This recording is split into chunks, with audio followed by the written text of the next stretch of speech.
Bonjour, mon nom est Sylvia Perrault. Je suis auteure, conférencière. J'ai écrit, vous le savez, plusieurs livres sur l'immobilier.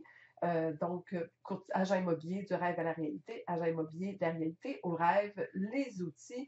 J'ai inventé aussi le système des questions clés, en anglais aussi en français. Tout ça est accessible gratuitement sur mon site web. Vous devriez y aller souvent. Il y a plein de webinaires gratuits, il y a plein de produits gratuits. Naturellement, il y a aussi des produits payants quand vous voulez aller à un niveau supérieur. Alors, aujourd'hui, on parle encore d'un produit que j'offre depuis des années. J'ai écrit ça avant mon livre, parce que ce plan d'affaires-là était mon plan d'affaires personnel que j'avais, et je ne le cache pas, j'ai toujours dit, pris des idées de l'un, des idées de l'autre, et j'ai amené ce format-là qui, pour moi, était simple à comprendre sur une page et qui est vraiment fait pour nous, courtiers immobiliers, et qui me dit clairement ce que je dois faire cette année. Alors voilà pourquoi je pense qu'il faut que je l'enseigne, parce que, bon, premièrement, avec mes clients en coaching, je le fais toujours. C'est la première chose que je fais avec eux. Ils sont peut-être plusieurs sur la ligne qui peuvent vous dire c'est vrai. Et aussi, parce que quand on a un plan, on sait où ce qu'on s'en va. Et je ne veux pas m'éterniser trop longuement sur vous expliquer comment un plan est excessivement important. Je veux plutôt, au contraire, procéder tout de suite. On va le faire. Je pense que je l'ai assez dit dans tous mes autres webinaires, dans toutes mes formations, toutes mes conférences, comment c'est important d'en avoir un. Et là, je me disais, OK, je vais arrêter de leur dire que c'est important. Je vais en faire un avec eux. Alors, voici le but de l'exercice d'aujourd'hui. Écoutez, ça peut prendre des fois plus qu'une heure, mais je vais essayer de m'en tenir à une heure. Je vais aussi vous demander, et j'espère que vous y avez pensé, c'est d'avoir sur le site web, allez imprimer donc le plan que j'ai mis disponible. C'est un PDF. Vous avez aussi un autre document qui est ça n'avance pas. On va essayer de peser là-dessus. Qui est le budget que je pense qu'il est excessivement nécessaire que vous ayez entre les mains. Et aussi, vous avez un vidéo qui existe sur la page, qui est une vidéo que j'ai faite, un webinaire, à vrai dire, que j'ai fait l'année dernière, qui s'appelle la planification stratégique. Alors, je vous recommande fortement de l'écouter. Donc, c'est plutôt un prélude au plan d'affaires.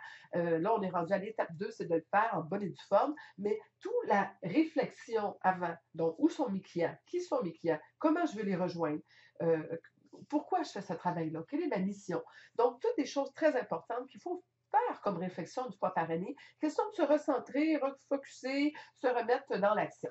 Alors, voilà, ce serait l'idéal, c'est de le faire en 2 étapes. Alors, c'est sur le site, c'est gratuit. Donc, si vous prenez une soirée, une fin de semaine, un samedi, vous dites, bon, là, je m'installe avec ma planification stratégique de l'année 2016 ou 2017-2018, parce que j'espère que cette vidéo-là, ce webinaire-là va durer et perdurer. Je pense que vous avez à ce moment-là les bons outils. Vous avez l'étape 1 que j'ai déjà mis en ligne, planification stratégique. Et ça, c'est l'étape 2, c'est carrément comment faire un webinaire. Euh, je veux qu'il soit fait comme en 60 minutes. Je veux aussi qu'il soit réaliste. Je veux que vous mettiez des buts qui sont faisables. Et je ne le dis jamais assez souvent. Et c'est la première chose que je fais faire aux clients que je coach, c'est de leur faire mettre un but très réaliste. Je préfère que vous atteigniez votre but dans les 3 à 6 mois et que là, vous êtes tout excité d'avoir atteint votre but et que sur cette belle vague d'affirmations positives, donc vous continuez une fin d'année incroyable.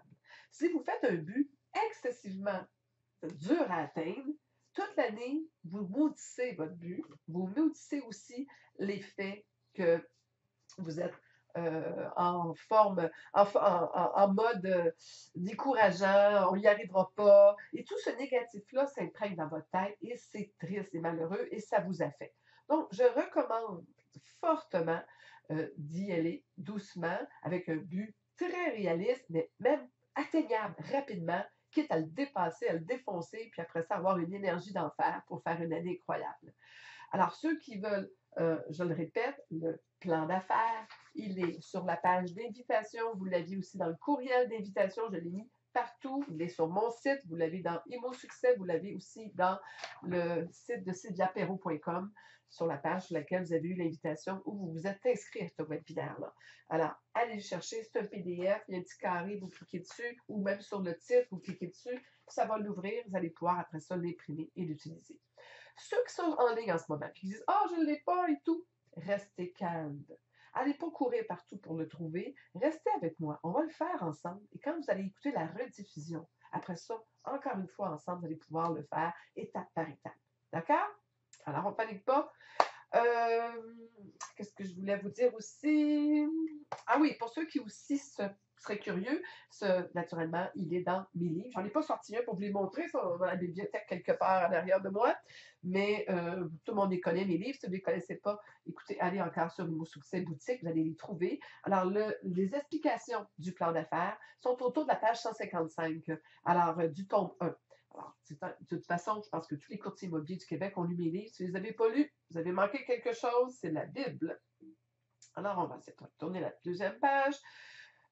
Petit conseil pratique. On doit toujours partir à neuf. OK?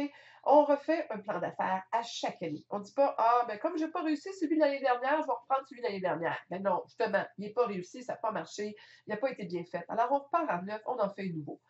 Il y a une préparation à faire. Il y avait une liste de devoirs aussi, et je vous recommande de vous installer et de les faire. Et ces devoirs-là, on va les comprendre en tout. Je vais tout vous expliquer la terminologie, les définitions pour qu'on soit confortable de les faire. Je veux aussi que vous soyez, j'ai dit, restez conservateur réaliste. Et ce plan d'affaires-là est fait pour vous faire les vraies affaires. D'accord? Il n'est pas fait pour vous amener à gauche, à droite, puis je ne commencerai pas à parler marketing, puis publicité, puis je devrais-tu faire ci, je devrais-tu faire ça. Non, non. Là, je vais vous emmener exactement ce que courtier immobilier doit faire à tous les jours, au moins 2-3 heures par jour. Et c'est direct to the point, c'est direct sur la job que vous avez à faire.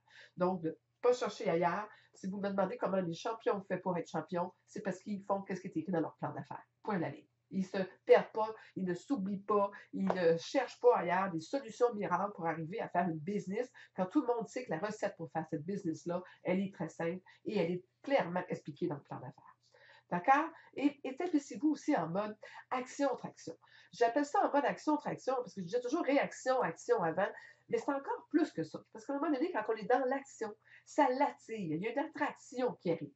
Alors, si vous êtes dans le fond de votre sous-sol chez vous, avec le plus beau plan d'affaires qui existe, ça ne donnera rien, un beau zéro peu de barre. Si vous êtes dans le mode, je suis dehors, je suis en train de faire ce que je dois faire, je fais des actions, je bouge, je vis et je suis en mode business, je porte mon chapeau de courtier immobilier et je sors et j'avertis tout le monde que j'ai faim, je veux des inscriptions, je veux des ventes, je veux faire une année du tonnerre. Lorsque vous êtes dans ce mode positif-là, il n'y a rien de mieux qui arrive que ça suit. Il y a une attraction naturelle, d'aller créer de l'action et de l'action va aller autre chose. Je parle à quelqu'un aujourd'hui qui, lui, va parler de moi demain à quelqu'un, puis ainsi de suite. Finalement, ça me revient. Alors, c'est une chaîne. Donc, soyez dans le mode action-traction. On ne peut pas rester dans le négatif non plus. Il y a un petit coup de barre, ça va moins bien, on se repompe, on se remet en positif, on écoute les affirmations et le mot succès et on repart. Parce que si on se laisse abattre le moindrement, on est fait. Ce métier-là, on n'a pas les moyens, pas le temps et pas la capacité. On a le droit à 5 minutes de wesh, c'est tough, hein? OK, on repart. Pas grave, je suis capable. C'est juste ça qu'on a le droit.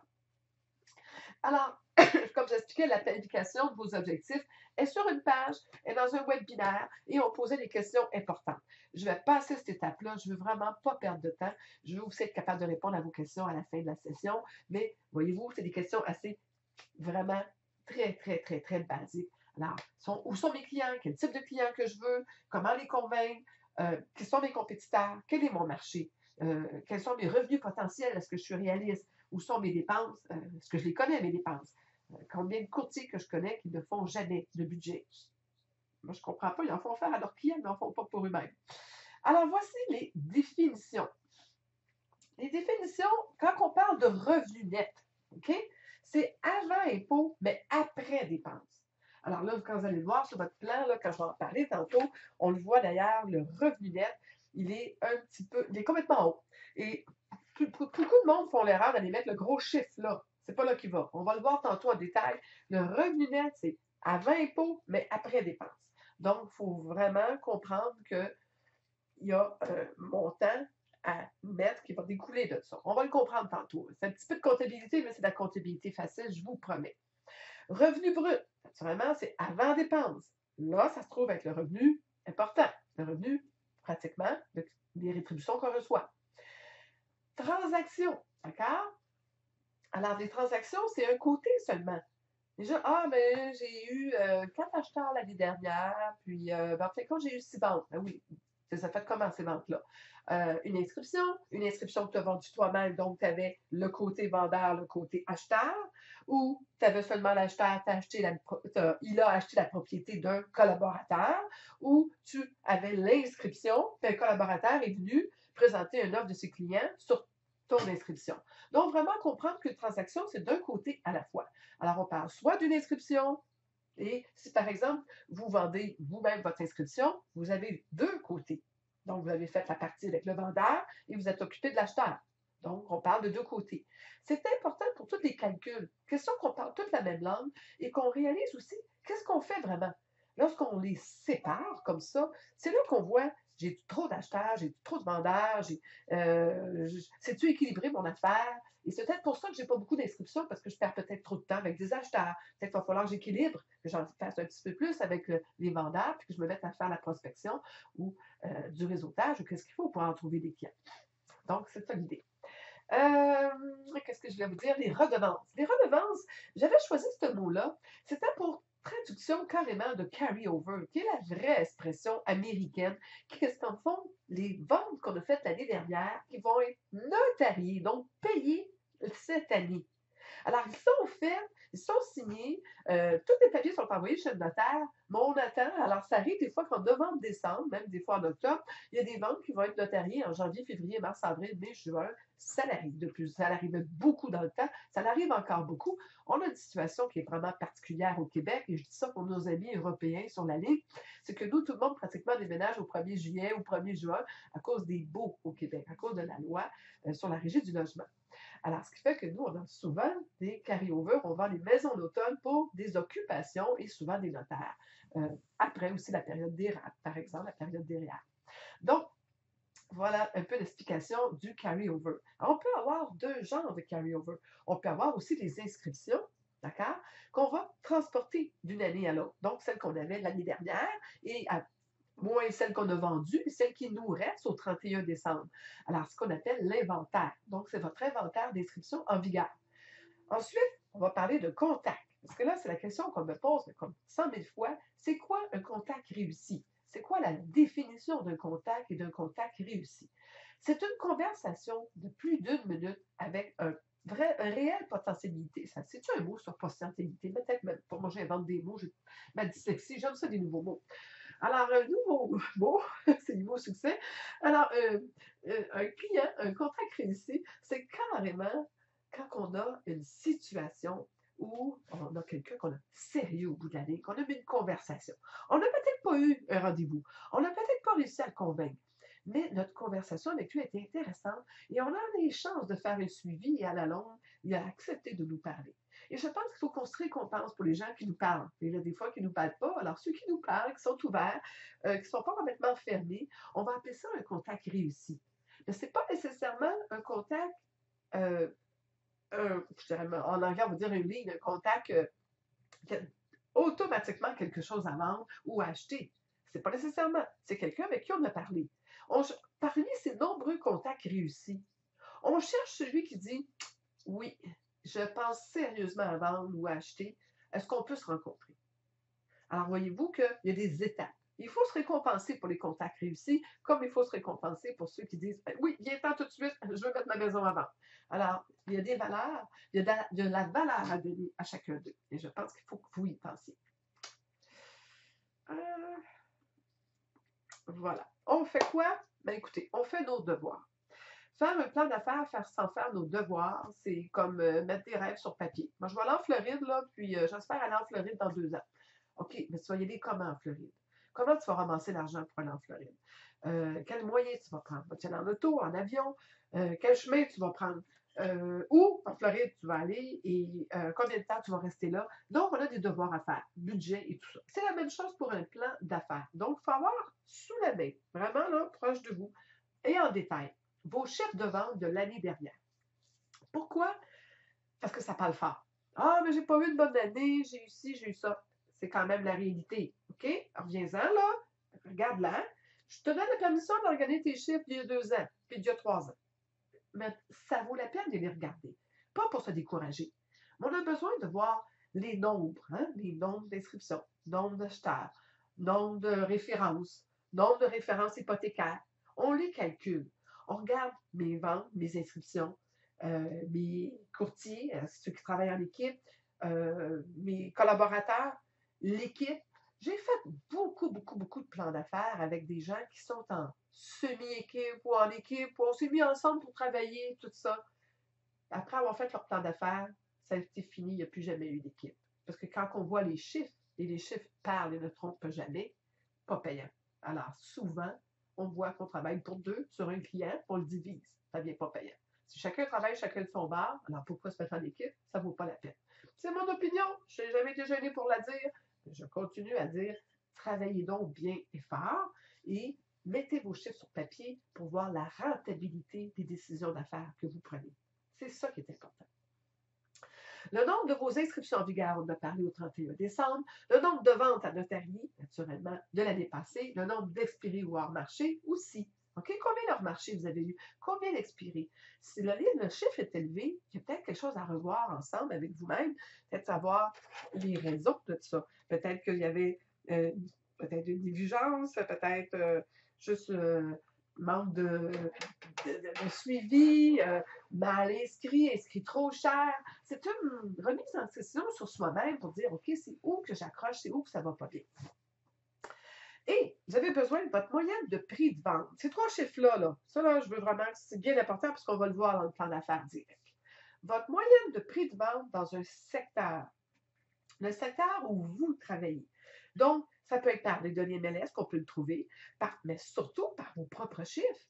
Combien de fois que j'ai coaché des gens et que leur moyenne de prix de vente était très basse. Et que là, je leur disais, mais c'est parce que arrête de ramasser trop de terrain. Et c'est beau, tu en vends beaucoup, mais avec autant de temps et d'énergie, tu peux vendre des propriétés un peu plus chères en valeur et augmenter automatiquement, comme on est payé à pourcentage. Qu'est-ce qui arrive à ce moment-là? Notre pourcentage augmente aussi et notre valeur, notre rétribution augmente. Donc, peut-être voir pourquoi. Est-ce que vous avez trop de terrain? Je ne dis pas qu'il ne faut pas en avoir des terrains. On doit en avoir un certain niveau, 10-15% de terrain dans notre banque d'inscription ou dans notre nombre de ventes de l'année. C'est correct, c'est acceptable. À moins que vous êtes un spécialiste des terrains, que vous inscrivez tous vos terrains à 10 puis 15 que vous ayez aussi des ententes avec des constructeurs, c'est une spécialité. Mais si vous êtes un courtier qui travaille dans un secteur donné, régulier, on doit avoir un nombre on doit accommoder nos clients, on ne peut pas avoir des terrains à vendre, mais faire attention à un moment donné de ne pas se mettre à en avoir trop. Et là, notre prix de vente descend. La valeur de terrain n'est pas la valeur d'une propriété. Ça va tout de suite affecter. Mon exemple est assez excessif, mais c'est pour que vous voyez en chiffres l'effet que ça donnerait. Et même chose avec la petite courtier qui m'a appelé il y a quelques 7-8 ans de ça, qui a dit, moi, je m'en vais travailler à Westmont, Outremont, je vais avoir juste des maisons de millions. Excuse-moi, as-tu les amis? As-tu le monde? As-tu les budgets?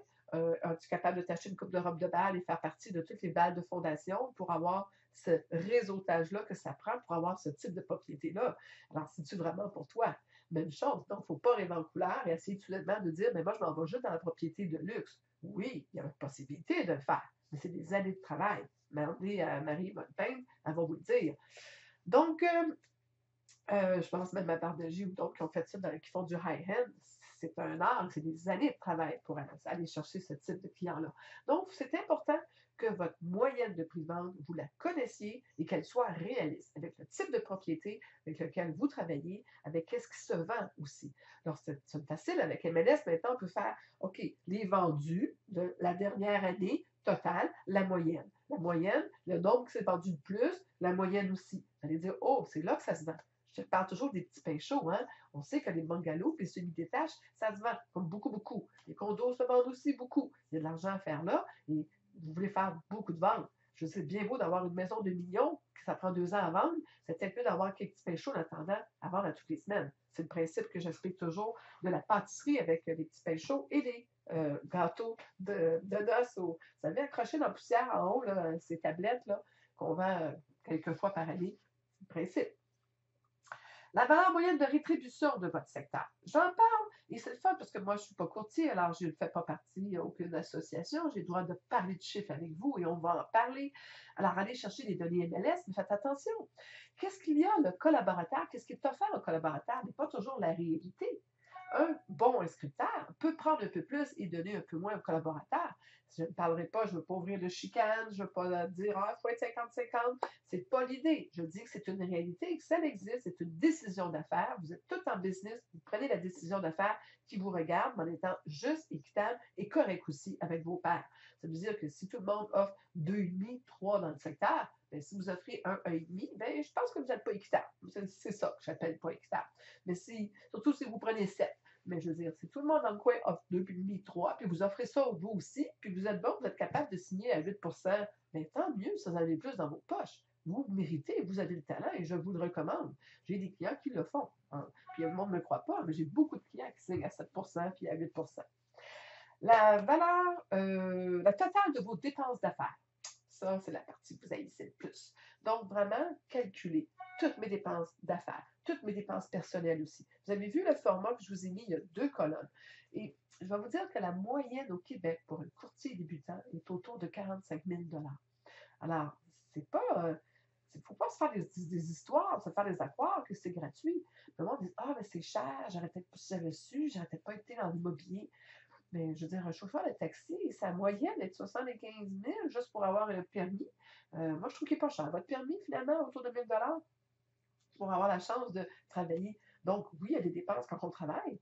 On a des redevances, on a des frais de bureau, on a des primeries, on a des documents, on a des frais d'association.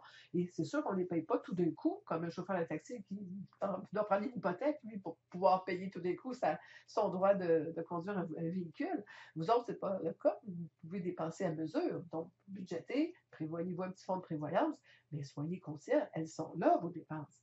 Et vos dépenses, elles doivent être déduites de vos revenus. Pour un courtier qui, la première année, fait 50 000 puis qui a 45 000 de dépenses, j'espère qu'il y a un conjoint, une conjointe qui supporte ou qui aide ou qui a un petit fonds de pension ou quelque chose d'autre. Mais la deuxième année, s'il fait 100 000, ben là, ça va déjà mieux. Il garde ses dépenses à 45 000 puis il fait 100 000.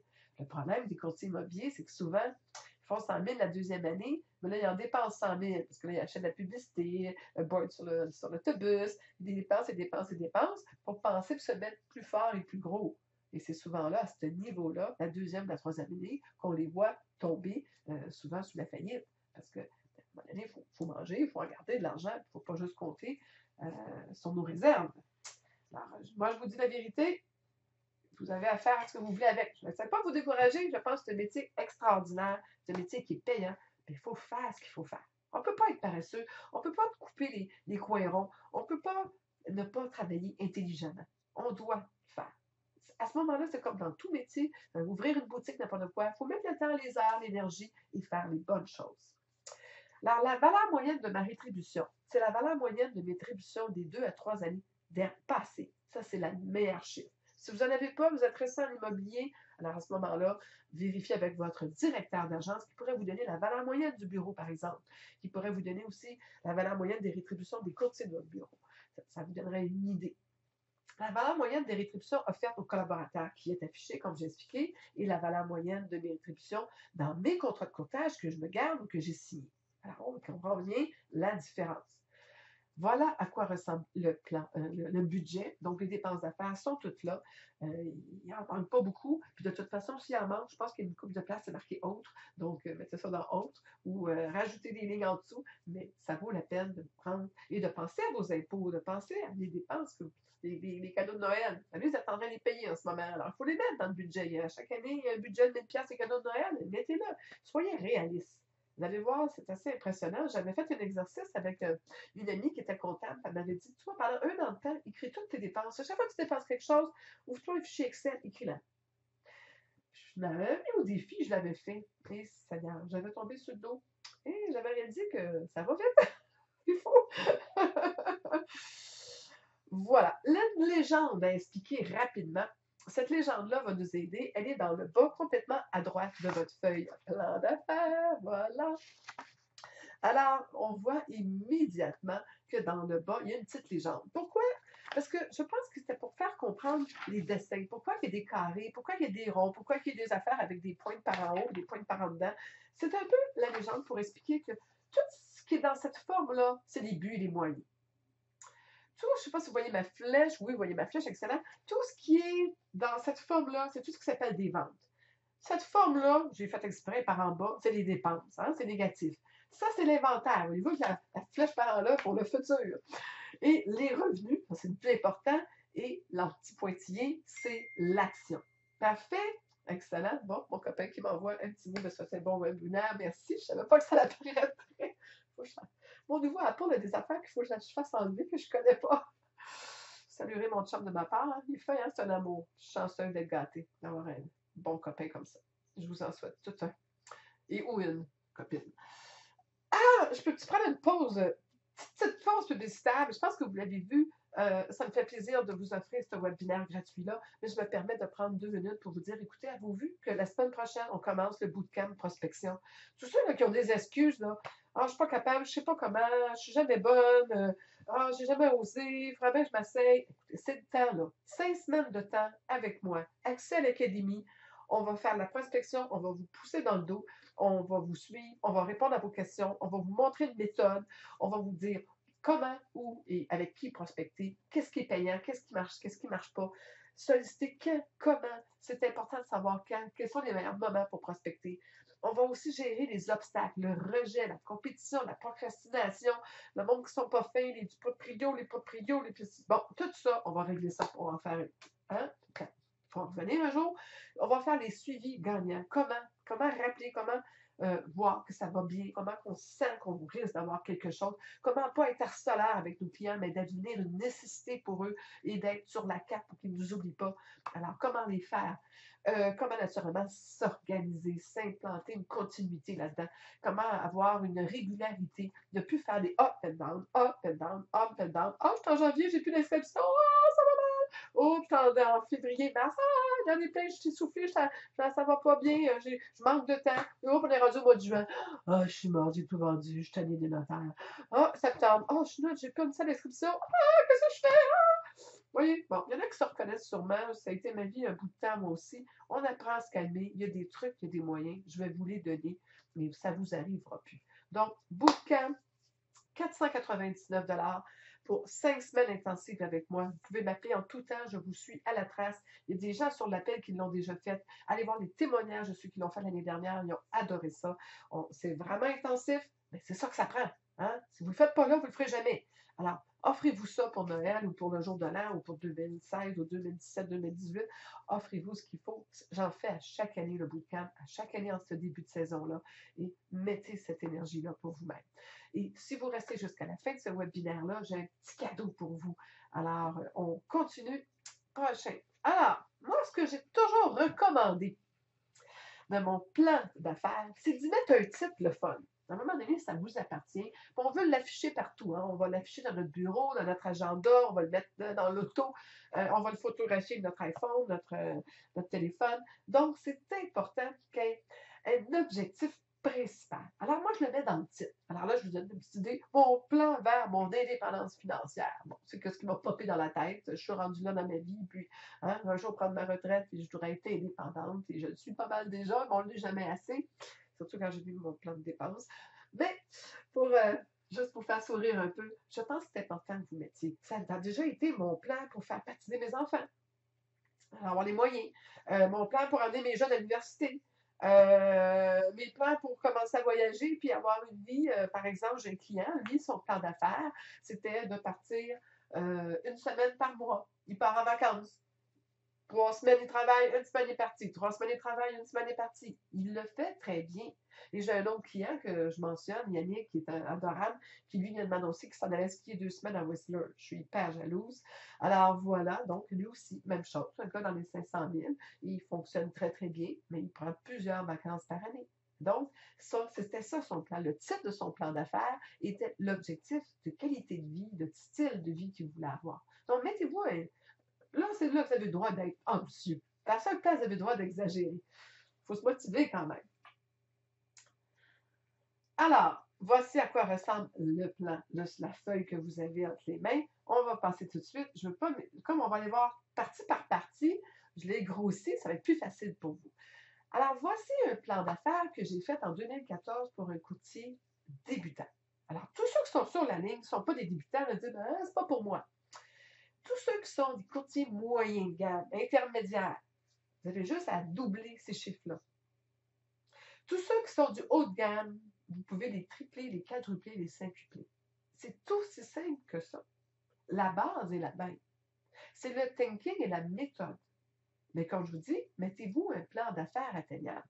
Je vous parlais de mon beau Yannick. Yannick, quand le premier plan qu'on avait fait avec lui, je lui avais donné ce truc-là. On regarde, tout ça, on va le faire un petit peu plus conservateur. Oh, hein, je sais, je suis capable d'être bonne, jeune, beau, ambitieux, travaille fort, écoute tout ce que je lui dis de faire. Je dis, on va le mettre conservateur. 3 mois après, je reçois un courriel de lui. Hey, j'ai atteint mon objectif de mon plan d'affaires. J'ai déjà 2 ventes en banque, je vais le défoncer. Finalement, cette année-là, il avait doublé ce qu'il avait prévu dans son plan d'affaires.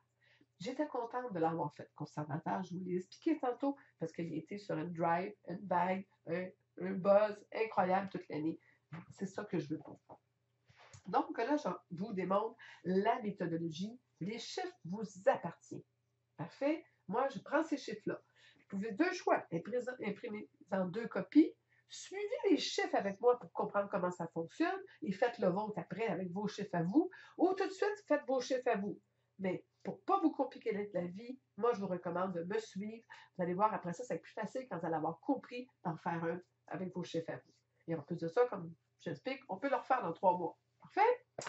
Alors, on voit justement, on met l'année et on voit à droite et à gauche les 2 chiffres que je vous parlais qu'il fallait qu'on sorte.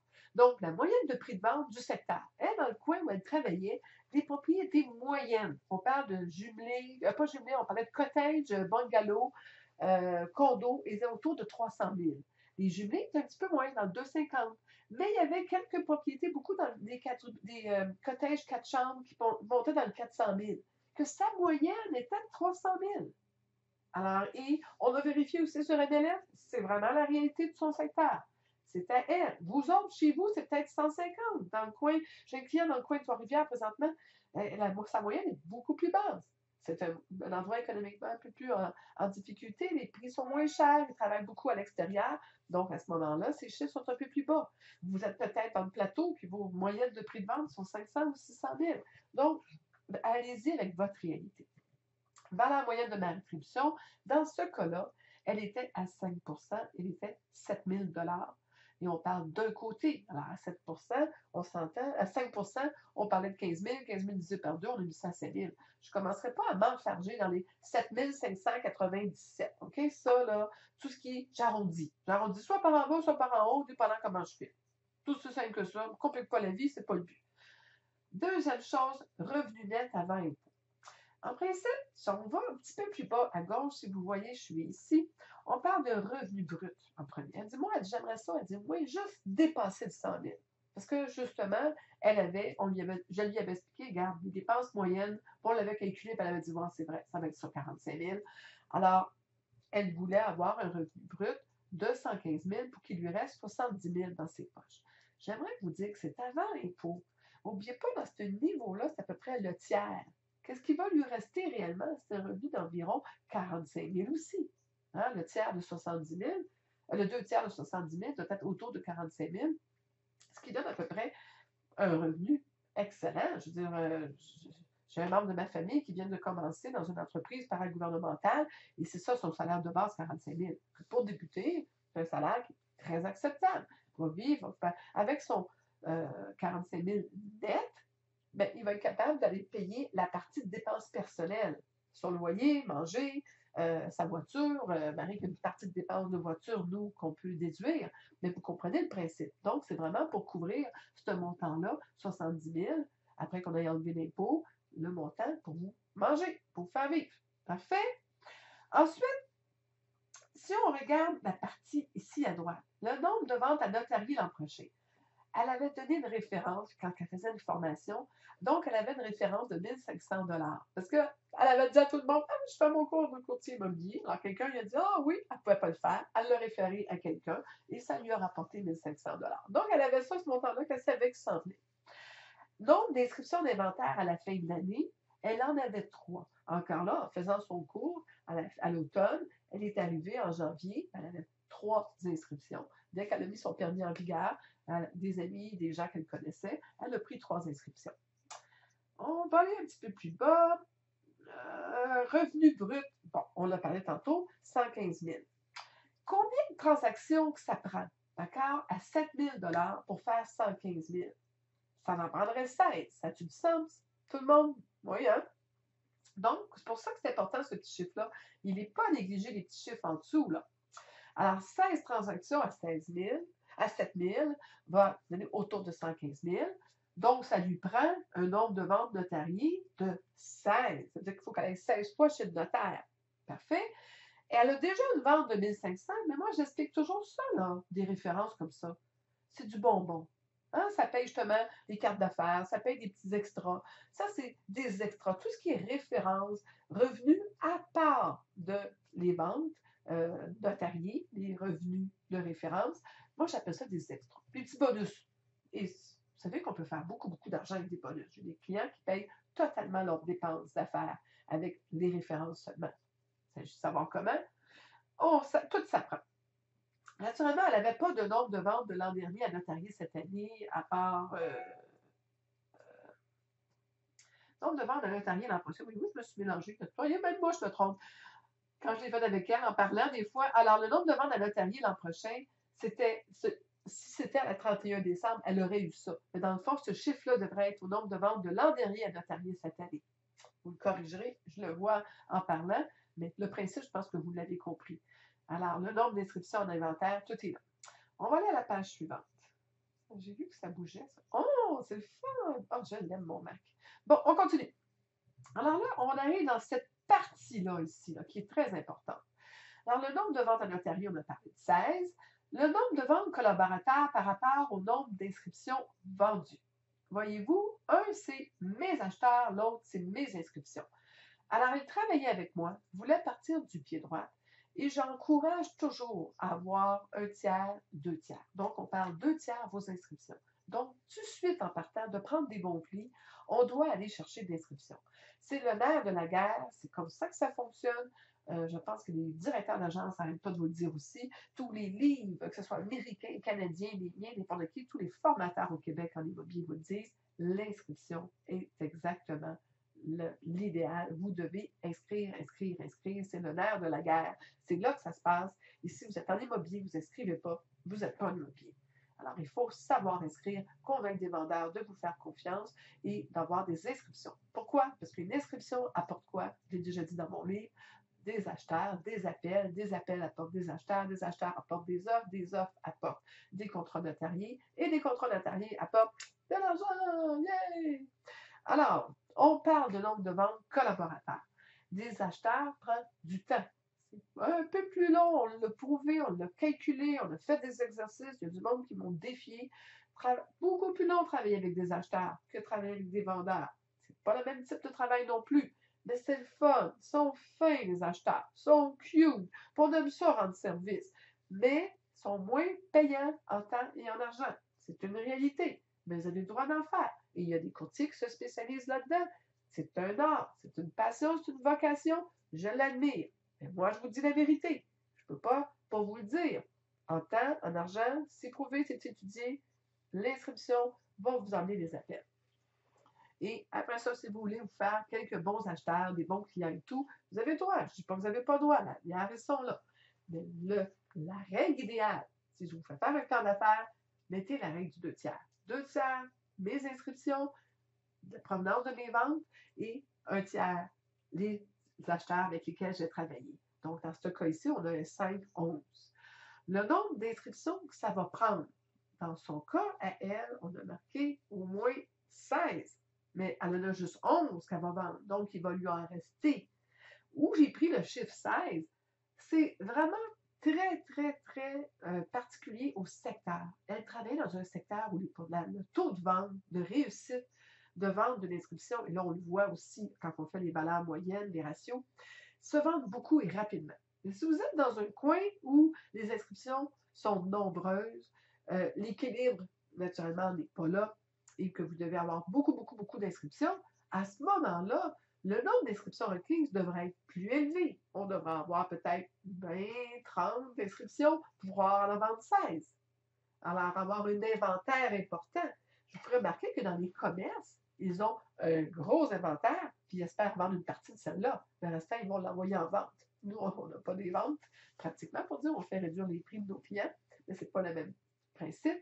Ils ont un grand inventaire large qui vont après ça liquider. Mais pourquoi? C'est pour attirer les clients, pour au moins vendre certains de leur inventaire, de leurs produits. Dans votre cas, à vous, vous devez être capable d'avoir un inventaire d'inscriptions requises suffisante pour le nombre de ventes que vous voulez atteindre. Et comme je vous dis, il y a des moyennes, il y a des ratios qui existent. Encore là, vos directeurs de bureau pourraient vous aider. Vous dire, regardez, on a eu dans tout le bureau au complet, tous mes courtiers ensemble ont pris, par exemple, je ne sais pas moi, 8000 inscriptions, puis on en a vendu 6000. Vous allez avoir une idée de votre ratio. Si c'est l'inverse, on en a eu 8000, le monde en a vendu juste 4000. Vous avez, bon, la moitié. C'est assez facile de trouver comme information. Et osez demander à vos directeurs ces informations. Ils les ont, les chiffres. Je vous emploie, ils les tiennent à la lettre. Vous avez tous des excellents directeurs. Alors, c'est le nombre d'inscriptions requises.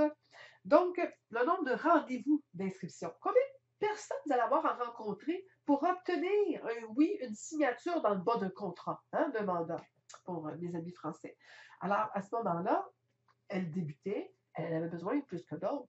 Moi, j'ai des clients qu'à chaque fois qu'ils rentrent dans une maison, ils sortent avec le contrat. Mais ça fait des années qu'ils font ça, ils sont vendeurs comme toi, ils ont de l'expérience. Et en plus, les clients qui les font venir pour leur donner le contrat. Parce que ça fait déjà, ils ont l'expérience, sont connus, ils ont eu des résultats pour prouver leur succès, leur réussite. Alors, c'est sûr que chaque fois qu'ils rentrent dans une maison, ils signent. Parce qu'ils sont attendus ou parce qu'ils ont les bons arguments, les bonnes objections, ils savent quoi dire, ils sont confortables. Mais il y en a qui n'ont pas encore, ils sont débutants, comme en ski. Quand on commence en ski, on skie tout croche. Quand on est rendu très bon, on dévalise les pentes. C'est le même principe. 32 inscriptions, pour elle, c'était réaliste. Pas 32 inscriptions, 32 rendez-vous. Pour au moins en signer 16. C'était, dans le fond, le double. Donc, une fois sur deux, elle manque son coup. Et sachant qu'une fois sur deux, vous avez la permission de manquer votre coup. Parce que là, je vous vois tout à dire, oui, oui, déjà, je suis allée à 2 rendez-vous, je les ai manqués tous les deux. Oui, mais c'est pas grave. Dans l'année, tu as 32 chances pour en avoir 16. Les prochaines fois, reprends-toi. Laisse-toi pas décourager parce que tu as manqué ton coup 2 fois. Donc, un rendez-vous à toutes les combien de temps que ça prend pour avoir 32 rendez-vous? Là, je vais essayer tout de suite d'aller à l'autre. Oui, on peut Genre, oui, avant d'aller à l'autre, je vais juste vous parler ici des nombres de révision de prix. Pourquoi? Parce que, oh, c'est fun quand je fais ça, ma grosse. Le nombre d'inscriptions vendues, 11. Mon cible, c'est que pour qu'elle se vende, des fois, on doit retourner voir les clients. Elle est débutante. J'y ai mis un chiffre élevé. Si vous inscrivez bien tout de suite en partant au bon prix et que vous vendez toutes vos propriétés en dans 3 mois, bien, vous n'avez peut-être pas beaucoup de nombre de révisions de prix à mettre. Le chiffre n'a pas besoin d'être important. Mais si vous êtes débutant, c'est difficile de convaincre le vendeur de le mettre tout de suite au bon prix, puis vous devez retourner le voir pour dire on aurait baissé encore un peu. Ou le marché changeant aussi. On a déjà vu, à un moment donné, le marché descendait plus vite qu'on baissait le prix. Alors, à ce moment-là, on le met élevé. Alors, pour une débutante, j'avais mis ce chiffre-là important. Pour quelqu'un qui est plus solide, on va le mettre un peu moins. C'est un art en passant. Tout s'apprend. Et on veut un nombre d'inscriptions d'inventaire au début d'année, qui est important aussi pour la prochaine année, pour qu'il y en reste de ces inscriptions-là. Donc, on parle ici d'un nombre d'inscriptions requises de 32, dont un rendez-vous à peu près à toutes les 2 semaines. Voilà pourquoi on vient de tomber dans cette image-là. C'est toujours la même image. Je fais juste changer, déplacer l'écran pour que vous compreniez où je m'en vais. Alors, on est ici, là. Toujours à un rendez-vous aux 2 semaines. Pourquoi? Ça, c'est la partie action, les pointillés que je vous avais expliqué tantôt. Ça veut dire que pour avoir un rendez-vous à toutes les 2 semaines, OK? Combien de personnes il faut que je parle? Alors, on avait dit, dans le fond, qu'on avait besoin de 50 contacts personnels. D'accord? Et je ne sais pas pourquoi c'est marqué 10, mais c'est pas 10 qui devrait être là. Mon Dieu, j'avais pas utilisé ça comme faut. Alors, 50 contacts à toutes les semaines. Alors, à toutes les semaines, si on fait nombre d'heures à prospecter, 5 heures, donc 1 heure par jour, 5 jours semaine. Parfait? Parce qu'on va travailler 200 jours. 200 jours, c'est simple, c'est 365 jours, moins 8 semaines de vacances, moins de maladie, le temps des fêtes, les semaines courtes, qu'il y a des Pâques, des congés. Alors, c'est ça que ça donne 200. 200, c'était son chiffre à elle qu'elle voulait. Ça vous regarde. Mais faites pas l'erreur de mettre 365 jours. Accordez-vous du temps et accordez-vous des vacances. Alors, c'est important, c'est dans votre plan. Je travaille juste 200 jours cette année. Parfait. En 200 jours, si elle fait 1 heure de prospection par jour, c'est 5 heures par semaine, ça lui faisait avec 50 contacts. Parce qu'on me dit qu'on fait 10 contacts. Ah oui, le chiffre est bon. Parce que c'est 10 contacts l'heure. Donc, ça devrait être multiplié, dans le fond, 50 fois. Ça devrait faire 5000 personnes à qui on parle. Ça a-tu du bon sens? Pas loin. Parce que dans le fond, l'idée de tout ça, je veux vraiment là, qu'on réfléchisse. C'est que plus je parle à beaucoup de personnes, plus j'ai des chances. C'est un jeu de nombres. Je l'ai dit dans mes livres, je l'ai dit dans mes formations, je l'ai dit partout, et tout le monde s'entend là-dessus. Les directeurs d'agence s'entendent, les spécialistes, c'est un jeu de nombres. Dans la vente, quel que soit le produit que vous vendez, plus vous avez des gens qui vous parlent et plus vous avez des chances d'avoir. Donc, vous mettez votre 5 heures par semaine de prospection, puis vous parlez à minimum 10 personnes à tous les jours. Oh, ça ne peut pas faire autrement à un moment donné que vous allez avoir un rendez-vous aux 2 semaines et pour obtenir 32 rendez-vous. Le problème, c'est que beaucoup de monde me disent « Ah, mais c'est beaucoup, c'est pas beaucoup, c'est peut-être pas assez. » Non, ça n'a rien à voir. C'est le nombre. Vous pouvez l'augmenter, vous pouvez le descendre. Il y a des semaines, je pourrais décider de... Je t'en forme, je mets 2 heures par semaine, puis je vais augmenter mon nombre de personnes à qui je parle à 20 personnes. Et j'ai pas d'inscription, j'ai pas d'acheteur, j'ai rien à faire. J'en fais 2 heures, j'en refais encore ce soir une autre heure. Donc, l'idée, c'est de comprendre la quantité de chiffres par ce plan d'affaires-là que vous avez besoin et pas de décider qu'est-ce que vous allez faire ou pas faire. Vous pouvez en rajouter. C'est jamais défendu d'en rajouter, mais c'est au moins le minimum requis. Si vous êtes en bas de ça, puis il y en a, il y a des feuilles dans mes livres, il y a des feuilles dans mon outil, je pense qu'il y en a même sur le site. On va leur donner d'ailleurs pendant le bootcamp, où on garde en note. Oh, le soleil vient de sortir à Tremblant. Ça y est, je suis obligée d'un instant, on va essayer d'arranger ça urgent. Wouhou! Bon, c'est mieux comme ça. Voilà, désolé. Donc, le soleil a vraiment sorti très fort soudainement. Tant mieux. C'est bien risqué avec moi. Alors, donc, j'expliquais, je ne vais pas perdre le fil, le nombre d'appels que vous allez faire, vous devez l'ajuster. Si la semaine passée, vous avez été hyper occupé par des transactions, des inspections en bâtiment, puis bon, là, tu dis, OK, je suis en retard. Quand on les tient en note, on dit, OK, je suis un petit peu en retard. C'est plus facile de semaine en semaine rattraper un retard que d'attendre 2 mois puis dire, oh mon Dieu, je devais faire je ne sais pas moi, tant de contacts par année, puis finalement, je ne l'ai pas fait. D'ailleurs, vous pourriez le mettre dans le nombre de contacts réussis, le nombre total, le gros chiffre que vous auriez besoin, par exemple. Si vous travaillez 200 jours, vous travaillez, je ne sais pas moi, 40 semaines par année, 40 semaines à 50 contacts, vous avez le total des nombres de personnes à qui vous devriez parler par année. C'est assez facile à faire. Alors, c'est aussi simple que ça. Moi, ce que je veux faire voir à mes clients, et je reviens au plan d'affaires. Voilà, juste un instant. C'est ça, je reviens à celui-là total. Si on regarde tout ça, ce qui est intéressant, c'est que la partie ici, ça, c'est l'action, le travail qu'on doit faire. Le nombre d'inscriptions, d'accord, de rendez-vous qu'on doit faire. Le nombre d'heures que je dois travailler. Le nombre de contacts que je dois réussir par semaine. Le nombre de jours que je vais travailler cette année. C'est un objectif que je me mets. Il y en a qui vont dire, je veux juste, moi, par exemple, faire 4 jours semaine. Parfait. On met tous les chiffres en conséquence. On peut 4 jours semaine, mais on va faire peut-être 15 contacts pendant ces 4 jours-là. Un contact réussi. De là, on devrait être capable d'obtenir quoi? Au moins un rendez-vous aux 2 semaines. C'est juste ça qu'on veut. C'est pas plus que ça. Un rendez-vous, rencontrer face à face avec un vendeur et vous essayez de le convaincre C'est parce que souvent, je vous entends paniquer, mais, ah, mais cette semaine, je n'ai pas encore réussi, puis j'ai pas d'inscription, j'ai pas d'inscription. On vous en demande qu'un rendez-vous aux 2 semaines, mais un rendez-vous de qualité. À partir de là, sur un rendez-vous aux 2 semaines, vous êtes capable d'avoir 16 inscriptions cette année. Avec 16 inscriptions, vous allez avoir un revenu de 115 000. C'est-à-dire que si on monte ça à 20, 4 de plus, on est rendu pas loin du quoi? Pas loin de 145 000? 140, 145 000? Et ainsi de suite.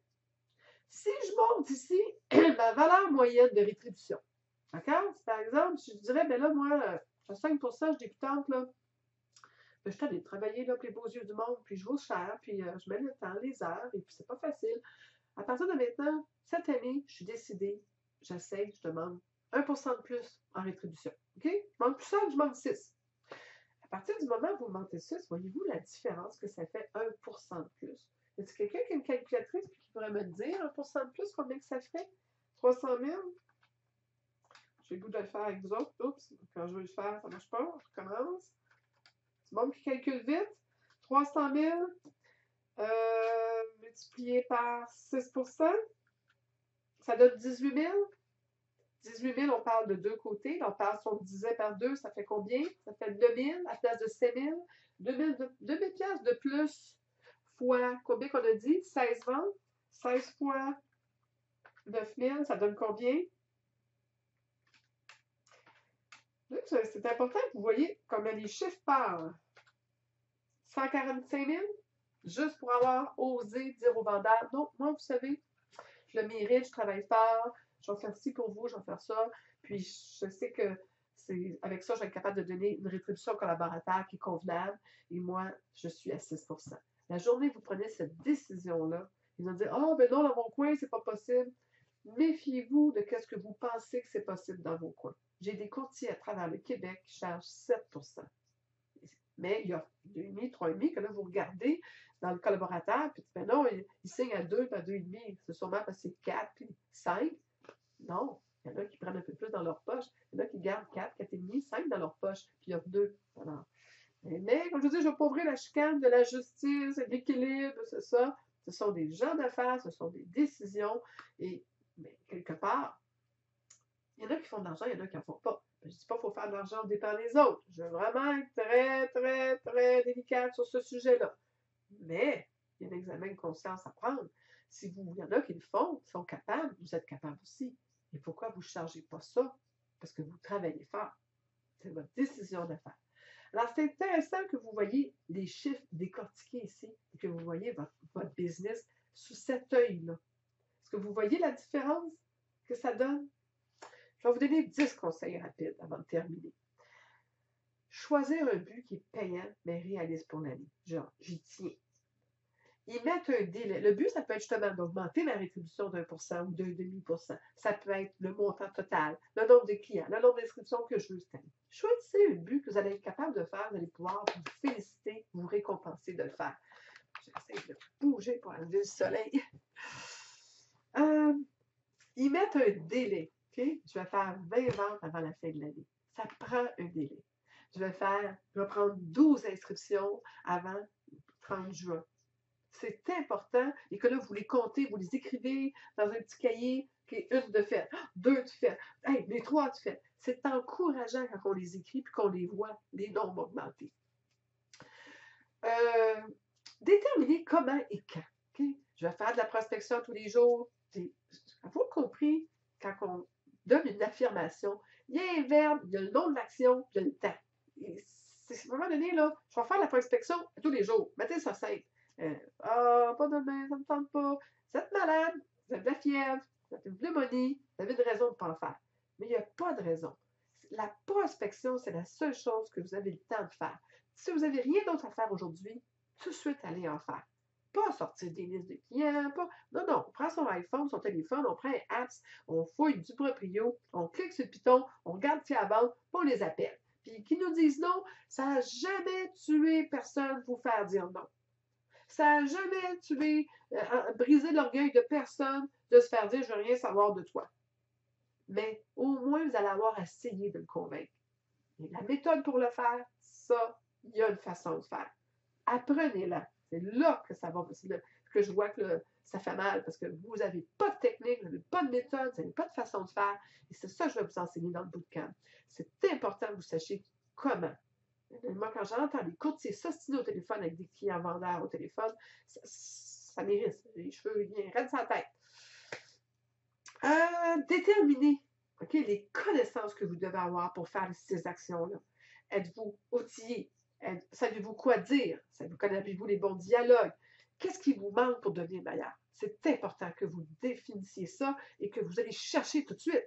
Attendez pas. C'est ça qui est votre gagne-pain, c'est ça qu'il faut faire vivre. Je ne comprends pas que vous n'allez pas immédiatement chercher les formations que vous avez besoin pour faire ça en priorité. Le reste, ça peut tout attendre. Moi, je vois des courtiers qui prennent toutes sortes de formations à l'OACQ sur toutes sortes de sujets. Ils n'ont jamais même vendu de maison. Je veux dire, je comprends que c'est important de connaître la loi, les règlements, puis les bébites, puis les ci, puis les ça qui permettent une propriété. Mais je veux dire, comment vendre, c'est peut-être plus important à apprendre. Comment inscrire, comment vendre, comment convaincre, comment répondre aux objections, comment faire une baisse de prix, et comment se faire un budget, puis comment travailler. Ça presse. Parce que quand vous allez avoir appris à faire ça, vous allez pouvoir suivre tous les autres cours que vous voulez après. Vous allez être rendu là. Mais là, vous sautez des étapes. Apprenez à vendre. Vous êtes des vendeurs. Avant tout, vous devez vendre vos services, vos produits, votre personnalité, votre façon de faire, comme quoi vous êtes beau, vous êtes bon, vous êtes le meilleur. Alors, apprenez à le faire et de la bonne façon. Parce qu'on ne peut pas faire ça n'importe comment. Il y en a qui ont compris. Répartissez dans votre année des petits buts. OK? Et faites-vous des cadeaux vers le grand but. Alors, 5 appels par jour le premier mois. On commence doucement. Après ça, le troisième, 7. Je suis rendu avant 3 mois, là, je suis pas capable d'en faire 7. Puis, régulier, je parle, là. Pas que, une fois sur 2, je réussis. Aujourd'hui, j'ai réussi 5. Donc, c'est correct, je peux tout de suite monter à 7 demain. Non, non. Fais-moi-en 5 par jour pendant un mois de temps. Après ça, je te croirai que tu l'as vraiment et que tu es rendu là dans ta carrière et dans ton développement de business et dans ta capacité, dans tes habilités. La constance, la régularité, c'est beaucoup plus payant et vous seriez beaucoup plus fiers. D'ailleurs, il disait, il y a un de mes clients qui m'a rappelé ça l'année dernière et je le remercie encore, mon beau Michel Arève, qui me disait que ça prenait 21 jours pour avoir une habitude, qu'elle soit prise. Hein? Si vous allez au gym et vous lâchez avant 21 jours, vous ne retournerez pas de l'année. Si vous faites n'importe quelle résolution, n'importe quelle action, au bout de 21 jours, c'est devenu facile pour vous, c'est devenu une habilité, c'est plus un poids, ça roule tout seul. Donc, donnez-vous 21 jours d'essai dans tout dans la vie. Vous allez voir, ça fait une grosse différence. Parce que tout le monde lâche avant 21 jours. C'est là que c'est triste. Donc, et 21 jours à le faire constant tout le temps. Donc, dans 10 mois, avant 10 appels ou avant 6 mois. Donc, ainsi de suite. Donnez-vous des petits objectifs. Et puis, je me permets de vous dire, gâtez-vous. Gâtez-vous donc. Crème, c'est un métier qui est difficile. Si on ne se donne pas des... Vous savez, je raconte souvent, je me fais des petits chocolats, des petits laits, des petits cafés avec la belle broue que je me suis fait, des petits chocolats, c'est pour ma récompense après vous avoir donné toute mon énergie. Puis je vais aller au spa tantôt, je vais travailler fort. Alors, je vais aller faire un petit tour au spa, je me garde, je me donne des récompenses pour les efforts que je fais, les ventes que je fais, les belles actions que j'ai faites. Je me donne des récompenses pour les efforts, pas seulement parce que j'ai réussi, je donne des récompenses pour avoir fait l'effort d'essayer. Et ça aide, parce que je me dis, je le mérite et ça me donne le goût le lendemain de recommencer. Si vous ne vous récompensez pas, puis vous vous tapez sur la tête, puis je suis donc pas bonne, j'ai pas réussi, puis ça marche pas, puis bien là, vous êtes négatif, puis quand vous êtes négatif, bien, vous sonnez négatif à vos clients, puis vous ne réussirez pas, ça ne marche pas. Déterminez un but et une passion personnelle pour équilibrer votre vie. Je tricote ces derniers temps. Mais là, j'ai hâte de finir ma journée. Je fais ce que j'ai à faire, puis j'ai hâte d'être tricoté le soir. Je skie, tout le monde le sait. Je fais tous mes clients vite, vite, vite le matin. Je skie comme une malade toute l'après-midi. Qu'est-ce que vous fêtes d'équilibrer? Il y en a qui ont des chiens. Ils travaillent fort, fort, fort, vont marcher, vont jouer avec leurs chiens après. J'ai des gens qui ont des amis, des conjoints, ils sont en amour, ils veulent rallumer la flamme. Ils travaillent fort, fort toute la journée, ils vont souper, ils vont au cinéma, ils font des date nights avec leurs conjoints et conjointes. Donnez-vous la vie. C'est pas juste travail, travail, travail, l'immobilier. Si vous faites ça, vous allez mourir, étouffé, mort. Vous allez être épuisé. Vous arrivez devant les clients, vous êtes vert. Et vous n'êtes pas drôle, vous n'êtes pas intéressant, vous n'avez rien à dire parce que tout ce que vous faites dans votre vie, c'est de l'immobilier. Alors, il faut faire autre chose. Trouvez-vous des passions. Trouvez-vous une vie à l'extérieur. L'immobilier, c'est pas tout ce qu'il y a au monde. Je vous connais, hein? Donnez-vous la permission d'en arracher. Oh, j'ai deux. Hey, je voulais faire deux dents d'arracher, mais je voulais juste dire dents d'arracher. Personne ne vous a dit que c'était facile au début. Oui, il faut travailler fort. Je ne connais pas personne qui n'a pas travaillé un peu fort au début. C'est normal, c'est pas naturel, c'est nouveau, ça vous sort de votre zone de confort. Mais ça prend du temps. Et vous avez des appuis, vous avez des directeurs de bureau, vous avez des coachs comme moi, vous avez des amis, vous avez du monde positif. Entourez-vous de monde positif et vous allez y arriver. Mais donnez-vous le temps, donnez-vous la permission. Et nourrissez votre esprit de gagnant. Si vous avez le moindrement de négatif, allez chercher les affirmations, le mot succès, des livres, écoutez du Zig Ziglar, même les conférenciers québécois, il y en a plein qui sont excellents. Allez chercher sans arrêt, vous imprégner de positif. Puis revisez votre plan souvent. OK? Vous avez fait un mois, ça n'a pas marché, soyez-vous. Soit vous dites, OK, vous donne un coupé dans l'arrière, je fais du rattrapage, ou, là, ça fait 2 mois, ça ne va pas bien. Oh, mais ça, là, je ne l'atteindrai pas, il va me décourager, puis je vais lâcher. On va le reviser, ça vaut la peine. Et à ce moment-là, si vous ne savez pas comment, appelez-moi, je vous aiderai. Détermination égale action égale le faire. L'action, c'est de passer à l'action. C'est pas dire, je vais faire de l'action. Ce serait bien, hein, après-midi, que je fasse un peu de sollicitation, mais il fait beau. Hein. Mais quand même, je vais en faire, en fait, joue dans tes courriels, joue dans tes paperasses, puis finalement, comme faire le plan d'affaires. Ça fait longtemps que je voulais le faire. Mais là, aujourd'hui, avec Sylvia Perrault, on le fait, le plan d'affaires. Et l'action fait la réaction. Alors, vous avez resté jusqu'à la fin. Imaginez-vous donc, je vous fais un cadeau. Si vous êtes sérieux, si vous avez compris mon message, si vous embarquez là-dedans, si vous êtes prête à vous faire botter si, comme je dis, cœur sensible, gens négatifs, défaitiste et au milieu et une excuse, c'est pas pour vous. Moi, je veux juste du monde positif qui s'entraide, qui veulent et qui va encourager les autres. On a un groupe Facebook, on a accès à l'académie. Je suis là aussi. Entièrement pour vous. Je ne vous lâche pas. On va régler vos problèmes de procrastination. On va régler vos problèmes de je ne sais pas quoi dire. On va régler vos problèmes de c'est dur, ma partie, puis je ne sais pas comment ça. Puis qu'est-ce que je fais quand le client n'est pas fin? On va tout régler ça. Et je vous donne, pour ceux qui ont participé au webinaire d'aujourd'hui, jusqu'au 19 janvier 2016 à minuit, d'accord? Vous avez un code promo à 50 $ de rabais de plus. Donc, il n'y a pas de raison de ne pas participer. Ça vous revient à 449 pour vous autres. Là. Alors, on est le 19 décembre 2014. Moi, ça n'a pas été corrigé. C'est celui d'il y a 2 ans. Ça fait des années que je l'offre. Je corrige les affaires, mais j'en manque. J'essaie de me relire 100 fois. Ah, il y a tellement de choses. D'ailleurs, il y a bien trop de stock d'écrit là-dessus, mais ça inclut 45 de consultations en coaching avec moi. Ça inclut ça dans le prix. Ça inclut l'accès par courriel, répondre à vos questions. Ça inclut aussi l'accès à l'académie. Il y a au-dessus de 10 000 $. Il y a le bootcamp de l'année dernière qui est là-dessus. Il y a plein d'autres programmes là-dessus. Il y a plein de produits, de lectifs, de documents, de paperasse que vous allez avoir besoin pour travailler. Ne manquez pas cette opportunité-là. Inscrivez-vous d'ici la semaine prochaine. On commence mercredi, même heure, midi, et on va travailler fort ensemble. Je vais ouvrir, si j'arrive à faire la petite démarche, les questions. Je pense que vous avez toute une fenêtre de questions parce que je ne suis pas sûre que je suis capable d'ouvrir vos micros avec cet outil-là. Alors, est-ce qu'il y a des questions de l'écrire peut-être dans la feuille? Il y a une place, vous regardez. Oui, moi, je le vois dans le petit tableau à droite. Vous avez une petite flèche orange. Vous cliquez là-dessus, ça l'ouvre. Et là, vous avez un endroit marqué question. Alors, vous cliquez sur l'espace question. As-tu un tableau à l'écrire? Oui, un tableau à l'écrire. Oh, Catherine Desmonts, peux-tu m'aider avec ta question? Catherine, je vais faire une chose pour dire dans les participants. Je vais essayer de t'ouvrir ton micro à toi.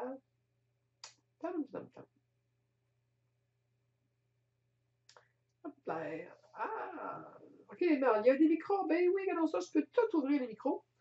OK, parfait. Je vais ouvrir, si je suis capable de trouver. Ils ne sont pas en ordre alphabétique, ça m'aide pas beaucoup, ça. Oui, Catherine. Catherine, j'ouvre ton micro. As-tu une question? Oui, ben c'est parce que je voulais juste savoir si tu avais mis un tableau en ligne, parce que je ne l'ai pas vu toute la. Lequel tableau? Le tableau de Je quoi? sais pas. Ton tableau avec le plan d'affaires, là, la feuille. Oui, la feuille de plan d'affaires, je répète, je l'ai dit au début, elle est dans l'invitation que vous avez eu, le courriel. Elle est dans la page où vous êtes allé vous inscrire aussi. C'est un PDF, vous avez le budget. Alors, si vous retournez sur le site de Sylvia Perrault, vous allez le voir. Je vais essayer de vous le ramener. Ah, OK, non, je pensais que tu en avais mis un comme à l'écran aujourd'hui. C'est pour ça que je me posais la question. Ce que tu vois là, c'est celui-là, le plan d'affaires. Oups, comme ça. Ah, J'en vois pas, moi. tu ne le vois pas, ton écran n'est pas ouvert, tu as une fenêtre dans le bas qui n'est pas ouverte. Je sais pas, c'est d'habitude avec nous deux, ça marche tout le temps quand on fait notre. On le voit, ben oui. Est-ce que tout le monde voit à l'écran le plan d'affaires? Si pas, vous ne l'avez pas vu toute la session complète, rassurez-moi quelqu'un, tu vois, ça l'avez vu. C'est pour ça que je t'avais écrit la question. Ben oui. Moi, je le voyais vraiment pas. Moi, je savais de quoi tu parlais Oui. parce que je l'ai sous les yeux. Tout le monde me dit oui. Tout le monde me dit qu'il le voit. Alors, tu as peut-être une petite tête dans le bas qui n'est pas ouverte, toi, là. Vérifie donc dans le bas d'ouvrir toutes tes fenêtres sur ton ordinateur. C'est pas grave, je l'ai, puis je le dans notre coaching privé, là, fait que c'est correct, c'est juste que je me posais la question. Ah, c'est super gentil. D'ailleurs, tu vas-tu participer au bootcamp? Tu as déjà participé, toi, avec nous autres. Tu avais aimé ça, d'ailleurs. Oui. Moi, je participe à tout. Excellent. Je vais essayer d'ouvrir les micros de ceux que je vois qui ont levé la main. Alors, si vous levez votre main, je vais ouvrir votre micro. Catherine, je vais fermer le tien. C'est beau? Parfait. Si quelqu'un veut lever la main, parce que vous avez une question, à ce moment-là, je suis capable. Lucie Coiteux, je vois que tu as la main levée. Je vais activer ton son. As-tu une question, Lucie? Ça te prend un micro, toi aussi?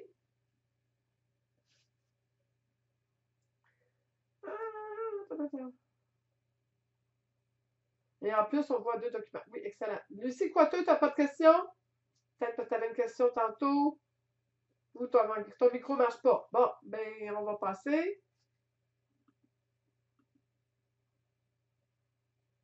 Non, c'est ça. Le micro ne marche pas. Qui d'autre qui avait une question? J'aimerais ça répondre à vos questions. Je prends la peine. Si vous avez des questions aussi, vous n'êtes pas capable, vous n'avez pas de micro, écrivez-moi un courriel. Je réponds toujours. Yvon, je voyais que tu avais une question. Ton micro fonctionne-tu?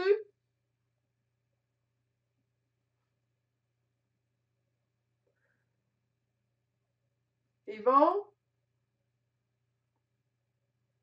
Bon. Il faut que les micros marchent. Il faut que de votre part, vous ayez des micros qui fonctionnent. OK, je vais continuer. Oh, oui. Yvon, je t'entends. Lucie, je t'entends aussi. J'entends du bruit. Posez-la votre question. Catherine, c'est fait. J'entends du bruit. C'est qui est en ligne? Qui est là? Là, je vais. Je peux-tu tout faire? Non. Je peux pas tout d'un coup enlever et répondre aux questions. Ah, parfait. Tu sais cette affaire-là? Alors, je pense que l'idéal, c'est. Ah, je regarde. Merci pour l'information. Merci. Pas de micro. Merci, Yvon. Je viens de voir. Vous voudrais écrire les questions à droite. Il faudrait inscrire les questions à droite. Effectivement, mettez-vous à droite. C'est ça. Merci, Richard. Ça fait plaisir. Donc, un petit coin à droite, il y a des questions. Écrivez-les. C'est la meilleure façon. Ceux qui n'ont pas de micro, à droite, dans la partie questions. Je vais rester là tant qu'il y a des questions. On a dépassé de 9 minutes, mais je pense que pour répondre à vos questions, s'il y en a des sérieuses, ça va me faire plaisir. Merci de ta formation, Louis. Merci, Louis, d'être présent. Voilà. Excellent. Parfait. Merci pour ceux qui m'ont répondu. Je suis en train de lire les questions l'une après l'autre. J'espère que je vais vous revoir dans ma formation, embarquer dans le bootcamp. On n'est pas nombreux, hein, j'en prends que quelques personnes. C'est pas pour pouvoir répondre à tout le monde. Donc, plus on est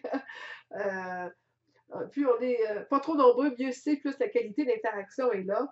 Alors, c'est ici que vous posez une question. Je suis en train de vous écrire ça. Tiens, je vais juste voir si vous voyez ce que moi je viens de vous écrire. Envoyez à tous. Alors voilà. Remettre le budget exemple en plus gros, s'il vous plaît. Merci. Tu pourrais l'imprimer, Guy. Il va être. Faut pas que tu commences à tout mettre ça en ligne. Attends, l'exemple. Mais comme je te dis, je ne sais pas si je l'ai. La page complète du budget de la jeune fille, ça serait celui-là. Plus gros que je peux, c'est ça. Ça a l'air. OK? Ce que je vous recommande, c'est de l'imprimer, de réécouter le webinaire. Merci, Lucie. OK, merci, Guy. Alors, réécoutez, faites-le un après l'autre. Faites vos devoirs, faites vos recherches. Ça vaut la peine. Et je vous remercie pour votre présence. Je vous remercie pour votre soutien, d'être là pour moi. Et j'espère que l'enregistrement a marché parce que là, je vois que j'ai un stress là. Oui, ça a fonctionné. Est en cours d'enregistrement. Parfait. Alors, regardez, je vous embrasse fort, puis embarquez avec moi dans le bootcamp. Je pense que ça vaut vraiment la peine, surtout avec le rabais que je vous fais. Et vous avez besoin de ça. À un moment donné, finissez-en avec vos doutes que vous avez sur vos méthodes, vos façons de faire. Il faut savoir faire de la prospection. Vous avez une chance, ça dure 5 semaines. À tous les mercredis, on va se parler, et même des fois plus. On va un groupe Facebook ensemble, on va se motiver et passer à travers cette bébête-là. Tous ceux qui ont cette bébête-là, c'est le moment ou jamais de le régler. Alors, c'est avec tout pour aujourd'hui. Je vous embrasse fort. Allez sur mes sites web. Allez aussi sur ma page Facebook. Le webinaire, je vais le publier. Il est gratuit. Alors, partagez-le à vos amis. Et à partir de là, on va tous être des champions. On va tous avoir un niveau succès cette année. Alors, je vous embrasse fort tout le monde. Au revoir et un gros merci.